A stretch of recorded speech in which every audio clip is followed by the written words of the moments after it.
just have one slide. Okay, so I'm Rebekah and I'm from JCI, Junior Chamber International. We're part of the largest network of young active citizens in the world. And in a little bit, you'll find out why you've never heard of us. So 3 years ago, at the age of 23, I'm 26 now, I started my startup trying to make comfortable high heels. So I'm really big on human rights and ensuring ethical working conditions. So when I found my manufacturer, I wanted to make sure that they were ethical and had good working conditions. Can you hear me okay? Yeah. Yes. Okay. So I started to look for an independent inspector. So it's important to know at this point, I started up with my entire life savings, which was only 15,000 New Zealand dollars. And I thought, hey, that's enough to start a company, right? And this inspector quoted me $3,500 US to do a surprise visit at the factory to make sure that the conditions were ethical. Suffice to say, I started seriously questioning whether I really cared about human rights.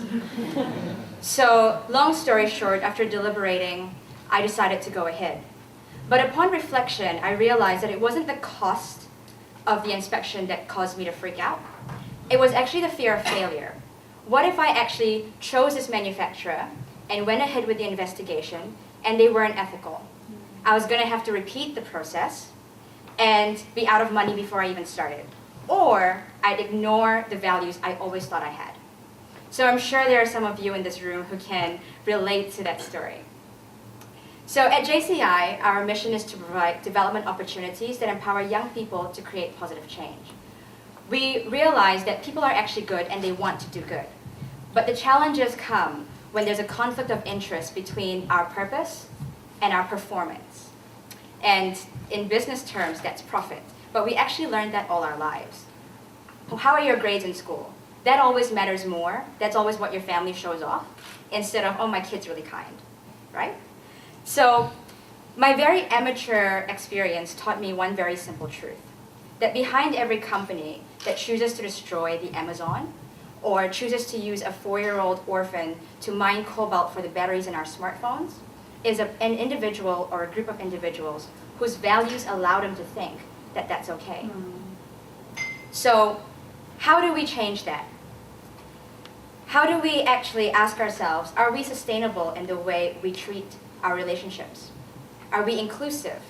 Do we create invisible boundaries between the people that we can't feel that we identify with? Because who we are as individuals determine the decisions and the actions that we make in any context.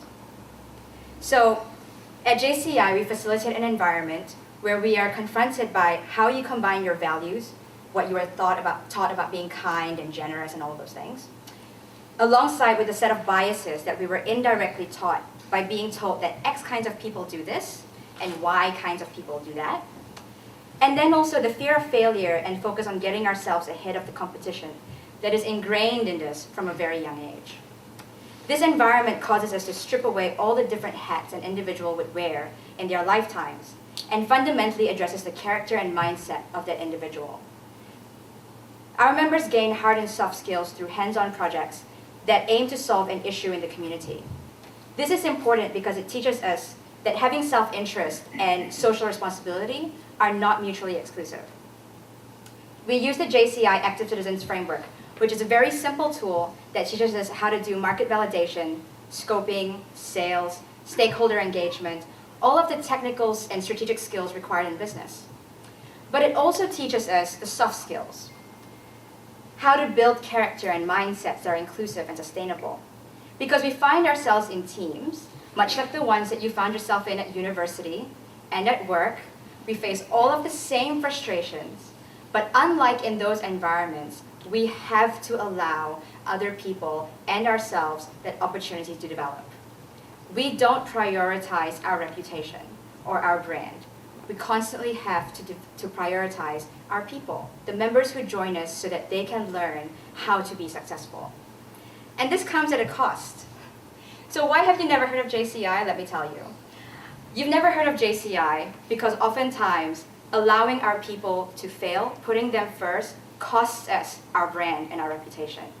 It costs us our strategic relationships with external stakeholders. So that's why you've never heard of JCI, but you have heard of our members and our alumni, Kofi Annan, Bill Clinton, Jacques Chirac, Shinzo Abe. And then you've also heard of members, well, never heard of members of JCI, like me, until today. So all throughout this time of learning the hard and soft skills in business, we're also supported by an international network. So, we have the opportunity to take on international roles in JCI, so not just in New Zealand, but you can take on regional roles, international board of director roles. But you also get trained, so our international members come here to train us.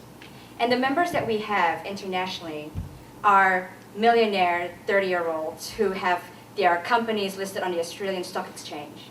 They are government advisors to Apple. Those are the networks that you meet in JCI. So you get to learn how to do business from them, you get to learn how to do business with them, but you also get to learn how to grow and be a good citizen alongside them. So the outcome of this approach is a whole individual who firstly understands that they have agency, and they have the boldness to take action because they know that if they fail, they have the resilience and the resourcefulness to bounce back. They understand their responsibility to the global community. They empathize and relate to people from all walks of life.